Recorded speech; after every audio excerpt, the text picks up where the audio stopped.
ஐயா இந்த பாமக மீட்டிங் நடந்துச்சு, அந்த மக்களுக்காவது பயன்படுற மாதிரி அவைகளை கொஞ்சம் இது பண்ற மாதிரி பேசலன்னு பார்த்தா அவைகளை தூண்டி விடுற மாதிரியே பேசுறாங்க, மக்களுக்கு நன்மை பண்ற மாதிரியே பேசல. என்னையா இன்னும் இப்படி இருக்கேன்னு கவலைப்பட்டு இருக்கிற ஆள் யார் தெரியுமா? நம்ம திருமாவளவன் தான். பல்லாயிரக்கணக்கிலே அல்லது லட்சக்கணக்கிலே மக்களை திரட்டி வைத்துக் கொண்டு அவர்கள் எந்த அரசியலையும் பேசவில்லை, கருத்தியல் சார்ந்த எந்த உரையும் அமையவில்லை. உணர்ச்சிகளை தூண்டும் வகையில் சில கருத்துக்களை பேசினார்களே தவிர சமூக நீதியை பற்றியோ மக்கள் நலன்கள் குறித்த செயல் திட்டங்கள் பற்றியோ பேசாமல்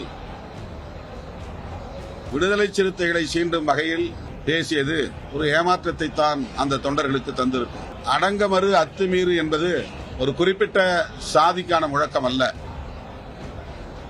அடக்குமுறைக்கு உள்ளாகும் வன்னிய சமூகத்திற்கும் அது பொருந்தும்.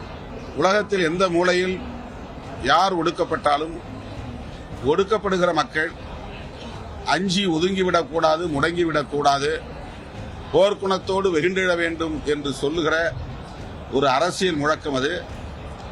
அந்த முழக்கத்தை ஒரு சாதிய முழக்கமாக சுருக்கி பார்க்கிறார்கள். அது அவர்களுடைய அணுகுமுறை.